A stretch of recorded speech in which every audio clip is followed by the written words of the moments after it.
बिहार को विशेष राज्य का दर्जा यानी विशेष पैकेज उपलब्ध हो, जिससे कि बिहार का विकास हो। और माननीय नरेंद्र मोदी जी ने भी कहा है कि विशेष राज्य का दर्जा जो है उसके लिए कानून में एक अलग प्रावधान है कि ये सब होना चाहिए, पहाड़ी इलाका होना चाहिए, बहुत सारी बात है। तो इसीलिए विशेष राज्य के दर्जा के तर्ज पर ही विशेष पैकेज बिहार को इस बार प्रधानमंत्री जी और एनडीए की गवर्नमेंट देने जा रही है।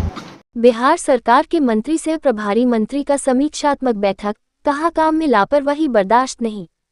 सहरसा स्थानीय विकास भवन में डॉक्टर दिलीप कुमार जायसवाल, माननीय मंत्री राजस्व एवं भूमि सुधार विभाग बिहार से प्रभारी मंत्री सह अध्यक्ष जिला कार्यक्रम कार्यान्वयन समिति की अध्यक्षता में आयोजित बैठक में संचालित जनकल्याणकारी योजनाओं की वर्तमान स्थिति की समीक्षा की गई एवं यथोचित दिशा निर्देश दिए गए। शिक्षा विभाग से संबंधित कार्यों समीक्षा क्रम में शेष बचे पाठ्य पुस्तक वितरण कार्य को अविलंब पूर्ण करने, जिला में समेकित रूप से संचालित 12 कस्तूरबा गांधी बालिका विद्यालयों की सुचारू संचालन, संचालित विद्यार्थी हितकारी योजनाओं की सम्यक पारदर्शी क्रियान्वयन हेतु आवश्यक कार्रवाई का निर्देश दिया गया है। जिला शिक्षा पदाधिकारी को विद्यालयों के नियमित निरीक्षण के दौरान उपलब्ध मूलभूत संसाधन एवं नवनिर्मित संरचना के भौतिक सत्यापन का निर्देश दिया गया है।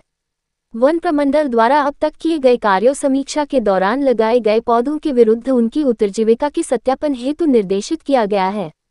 श्रम संसाधन कार्यालय को उपलब्ध श्रम प्रवर्तन पदाधिकारियों से सुस्पष्ट कार्य योजना के आधार पर कार्य लेने का निर्देश दिया गया है। लोक स्वास्थ्य अभियंत्रण विभाग द्वारा जानकारी दी गई कि 151 पंचायतों के 1726 वार्डों में नल जल योजना पूर्ण कर लिया गया है। 1255 चापाकलों का मरम्मती कार्य वर्तमान वित्तीय वर्ष में पूर्ण किया गया है। निर्देश दिया गया कि संधारण के दौरान पंचायत राज जनप्रतिनिधियों से प्राप्त कार्यशील चापाकलों संबंधित सूची को भी महत्व दिया जाए। कार्यपालक अभियंता PHED को पानी की गुणवत्ता की जांच भी नियमित अंतराल पर कराने का निर्देश दिया गया है। पंचायत राज कार्यालय समीक्षा क्रम में ये तथ्य उभर कर सामने आया कि नवनिर्मित 30 पंचायत सरकार भवन कार्यशील है। निर्देश दिया गया कि रोस्टर के अनुसार वर्णित भवन में कर्मचारी नियमित रूप से कार्य करे, इस हेतु आवश्यक कार्रवाई की जाए। बैठक में अन्य विभागों यथा कृषि, योजना, ग्रामीण कार्य विभाग, कल्याण एवं अल्पसंख्यक कल्याण कार्यालय, स्वास्थ्य कार्यालय सहित अन्य कार्यालय द्वारा संचालित योजना के अद्यतन क्रियान्वयन स्थिति की समीक्षा की गई एवं लंबित कार्यों को यथाशीघ्र पूर्ण करने का निर्देश दिया गया है। बैठक में मंत्री उत्पाद एवं मद्य निषेध श्री रत्नेश सदा, विधायक सहरसा श्री आलोक रंजन, विधायक श्री गुंजेश्वर साह, विधायक यूसुफ सलाउद्दीन, श्री अजय कुमार सिंह विधान पार्षद, मेयर, अन्य जनप्रतिनिधि, पुलिस अधीक्षक श्री हिमांशु, अपर समाहर्ता श्री ज्योति कुमार, उप विकास आयुक्त श्री संजय कुमार निराला, अनुमंडल पदाधिकारी सदर सिमरी बख्तियारपुर एवं अन्य जिला स्तरीय पदाधिकारी उपस्थित थे। समीक्षा बैठक में पहले शिक्षा विभाग का हमने बैठक शुरुआत किया है, लेकिन शिक्षा विभाग के जो जिला शिक्षा पदाधिकारी थे उनके जवाब से मैं संतुष्ट नहीं हुआ और बहुत सारी खामियां उसमें पाई गई है।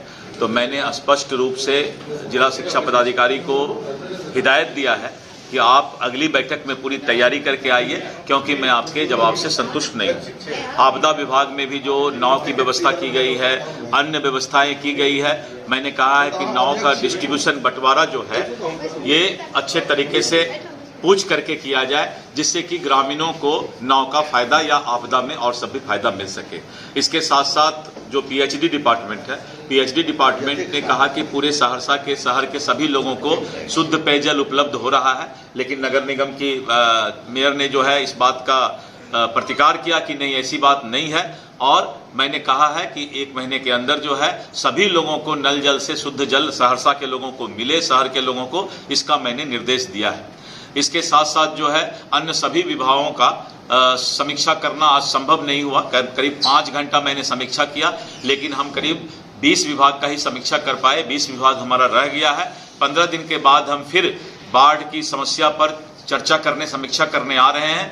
तो हम 2 दिन रह करके सभी विभाग का समीक्षा करेंगे। अस्पताल के बारे में मुझे बहुत ही ज़्यादा आश्चर्य हुआ कि अस्पताल में MS ऑर्थोपेडिक्स हड्डी के विशेषज्ञ हैं या अन्य विशेषज्ञ लोग हैं, लेकिन विशेषज्ञ का काम अस्पताल के अंदर नहीं कर रहे हैं, ऑपरेशन नहीं कर रहे हैं। मैंने सिविल सर्जन को निर्देश दिया है कि इन सब पर जो है शो कॉज किया जाए, कारण परीक्षा किया जाए कि क्यों वो अस्पताल के अंदर ऑपरेशन नहीं करके बाहर में ऑपरेशन करते हैं, प्राइवेट में अस्पताल में ऑपरेशन करते हैं, लेकिन हड्डी का ऑपरेशन अस्पताल में नहीं होता है। इसके साथ साथ मैंने कहा है कि सहरसा अस्पताल में और सहरसा जिला में दवाई एक्सपायर बहुत होता है, बर्बाद होता है, तो मैं अगले बार स्टोर भी, फार्मेसी भी चेक करूंगा कि इस तरह की बातें, शिकायत पूरे बिहार में आपके सहरसा के लिए क्यों आ रहा है।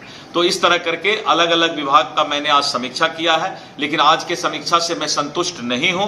अगले बार की समीक्षा पूर्ण रूप से मैं अगली बार आऊंगा तो सारे विभाग का करूंगा। मैंने सभी को टास्क दिया है और मैंने स्पष्ट तौर पर जो अतिक्रमण है उस अतिक्रमण को हटाने की बात कही है और बहुत सारे योजना का जांच करने के लिए जो कस्तूरबा बालिका विद्यालय है वहां की भी जो हॉस्टल है, उसके आवासीय व्यवस्था है, वहां की भी स्थिति बहुत ही जीर्ण शीर्ण है।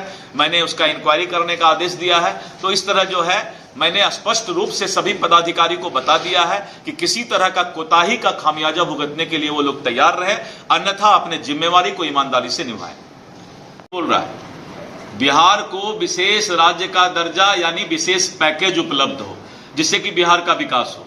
और माननीय नरेंद्र मोदी जी ने भी कहा है कि विशेष राज्य का दर्जा जो है उसके लिए कानून में एक अलग प्रावधान है कि ये सब होना चाहिए, पहाड़ी इलाका होना चाहिए, बहुत सारी बात है। तो इसीलिए विशेष राज्य के दर्जा के तर्ज पर ही विशेष पैकेज बिहार को इस बार प्रधानमंत्री जी और एनडीए की गवर्नमेंट देने जा रही है। बिहार में बढ़ते जमीनी विवाद को लेकर के क्या दिशा निर्देश आप दिए? देखिए मैं बताता हूँ, 1890 में सबसे पहले जो है सर्वे हुआ जिसको CS सर्वे या MS सर्वे बोलते हैं, और 1890 के बाद फिर 1990 में 100 साल बाद सर्वे स्टार्ट हुआ और 30 वर्ष तक सर्वे चला। लेकिन उस वक्त की जो सरकार थी, मैं उसको निकम्मी नहीं कहूंगा, लेकिन उसकी इच्छा शक्ति कमजोर थी कि 30 वर्ष में भी रिविजनल सर्वे पूरा नहीं हुआ।